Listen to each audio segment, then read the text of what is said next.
my beloved Boss Mike Cervera.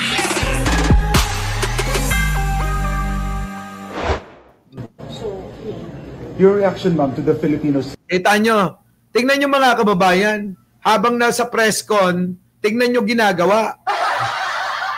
Talagang may saltik oh. Ayan oh. Your reaction, ma'am, to the Filipinos saying na ikaw yung pag-asa po nila. Ikaw yung kita nyo mga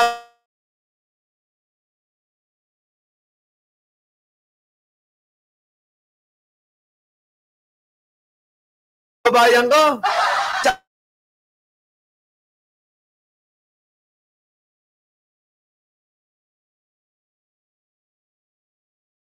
Nawawala oh. Bangklase.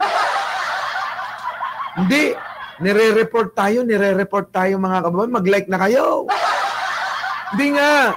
Nare-report yan. Mamaya magsha-shutdown pagka ganyan. Oo. Ayaw nilang pinag-uusapan mga kababayan yung ganito eh. Nire-report nga po nila. Oo. Mag-like na ho kayo yung mga hindi pa nagla-like. Ano ba?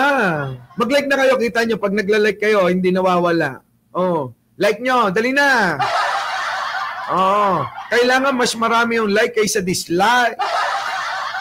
Oh, di ba? Oh, sabi ni Sonia, teston. Ayun ayos na yung Sonia. Oh, sabi ko na may ADHD yan eh. Oh. Di ba? Tingnan nyo Your reaction, ma'am, to the Filipinos saying na ikaw yung pag-asa po nila, ikaw yung hope nila. Grabe mga kababayan. Nasa press con ka, gaganyan-ganyan ka.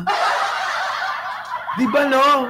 May tama talaga mga kababayan ko. Eto pa, hindi lang ho yan mga kababayan. Baka akala nyo, hindi lang ho yan. Marami pa ho. Kaya nga ho mga kababayan ibang klase yan. Ng isang bobo na bobo. Eto may nag-reaction Tama ito ho tama. Dahil sa ganyang mga pinapakita ni Sara Duterte, mga kababayan ko, marami na ho talagang mga nakakahalata at nagbibigay na ho ng kanilang mga opinyon, pananaw, patungkol sa mga kinikilos na hindi, naaangkop sa pagkakataon.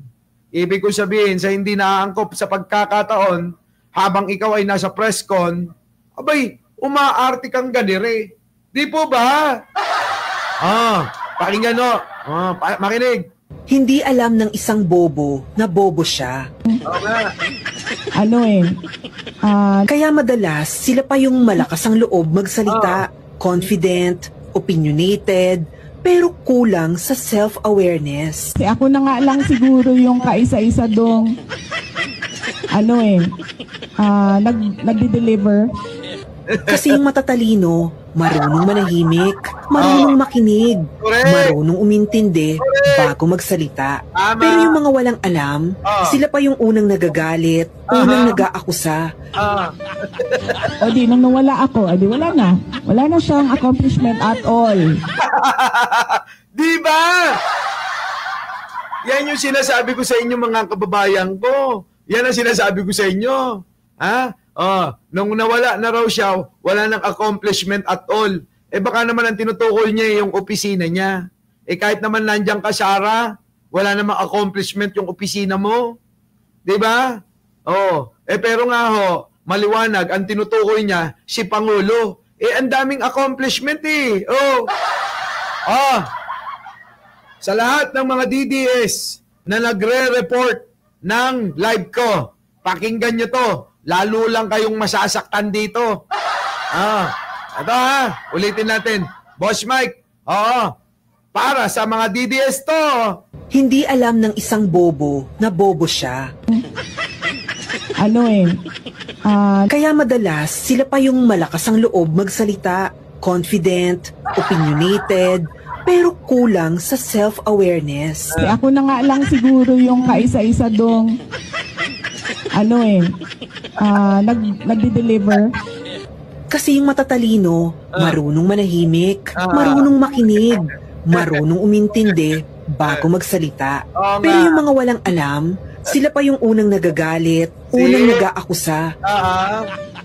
O di, nung nawala ako, di wala na. Wala na siyang accomplishment at all. Kita nyo mga kababayan ko? Di ba? Kaya nga ho mga kababayan, eto na mga kababayan ko. Yung sinasabi nila na meron na naman sa katapusan, wait lang. Yung sinasabi po ba nila na sa katapusan daw ho, meron na naman silang pag-aaklas, Mag-aaklas na naman daw ho sila mga kababayan at gagawin na naman daw yung alin. Yun daw pong sa Malacanang. Yung pwesto ni Pangulong Bongbong. Eto, tignan nyo. Paano na lang tuwing rally, Sara? Paano mo maaagaw? Paano maaagaw? Ito pinagtataka ko mga kababayan, matagal na ito Paano maaagaw ni Sara Duterte ang pagiging presidente kung bawat rally ang sinisigaw nila ay Sara resign. Panagutin si Sara. Sara luka-luka. Paano? Sara, kung ganun ang sinisigaw nila, sample. Sara Magdalena. Ito mo. Sara Magdalena. Magnanakaw si Sara. Narinig nyo yun? Bawat rally na gaganapin tuwing may ganyan na pagtitipon sa EDSA man, sa Liwasan man, sa EDSA Shrine, sa Luneta, ang sinisigaw mga kababayan, ganiri. Paano pa? Sara, paano pa yung sasabihin nyo na kailangan pumalik na si Sara, sabi ni Roque. Di ba? Ito, tingnan nyo. Sara Magdalena. Sara Magdalena. Magnanakaw si Sara. Di ba mga kababayan ko? Yan po yung kanilang hindi iniisip kasi nga mga bobo yung mga yan. Rally kayo ng rally. Tapos sisingit lang pala kayo. Hindi kayo makagawa ng rally na marami. Ilan? 5. Kasama anino. Anong klaseng rally yan? Kung nagra-rally kayo, 5 kasama pa anino nyo. Ano yun? Bakit 5, Boss Mike? Yung isa ay si Kalbo. Sino? Si Celes. Di ba? Si Celes. Yung Kalbo, malaki tiyan. Malaki tiyan, kalnot. Yun yun. Si Celes. Yun yung yun yung tagapagsalita nila. Yung 4, Boss Mike.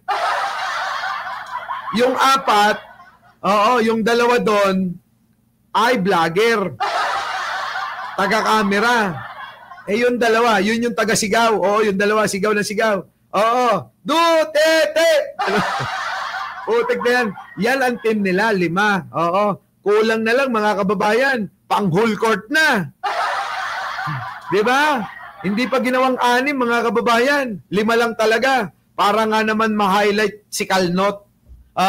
Siya yun na magsasalita Di ba?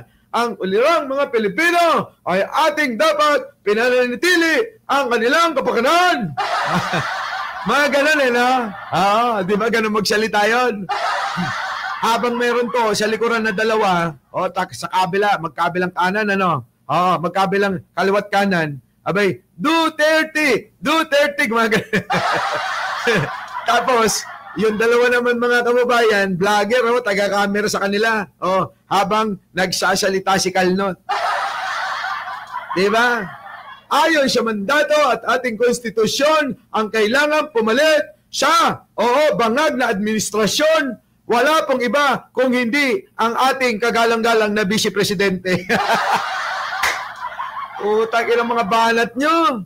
Oy! Mag-tandem kayo ni Boy Lighter. Paano, Boss Mike, pag pinagtabi mo yun? Partner na partner. Bakit naman anino? Biruin nyo pag pinag-tandem nyo yun? Yung 5 magiging 10. Bakit? Saan kayo nakakita ng ganon? Idagdag nyo yung Boy Lighter. At saka yung 5 grupo ni Celes. Pagtabihin nyo lang yung 2 mga kababayan, magiging 10. Paano yun? Paano nangyari? Di ba? Isang 0. Tignan nyo naman yung taba ni Celes, yung tiyan, bilog na bilog. Eto naman si Boy Lighter. Dapat dito hindi Boy Lighter, Boy Palito. Tignan nyo mga kababayan, si Palito at saka si Bundat. Pag pinagtabi nyo, ano, edi 10. Matik mga kababayan, biglang dumami. Biglang dumami. Oh, yan mga kababayan ko. Naku, dahil pa natin tatalakay, Boss Mike, matatapos ba natin to? Oo, tatapusin natin sa ayaw at gusto nila. Diba? Yan po kasi mga kababayan ko eh. Yan po yung lagi nilang ano. Oo, magrarally kami. Dadalawa yan. Hoy, kayo nga dalawa. Putik na pag nakita ko kayo, pag-uuntugin ko kayo. Pwede ba magsama na kayong dalawa? Oo, Celes, magsama na kayong dalawa. Oo, sama mo na sa kondo mo. Hoy, sa totoo lang, oo. Pag pinagtabi kayong dalawa, para kayong 10, ano? Diba? Oo. Our beloved Boss Mike Sevilla.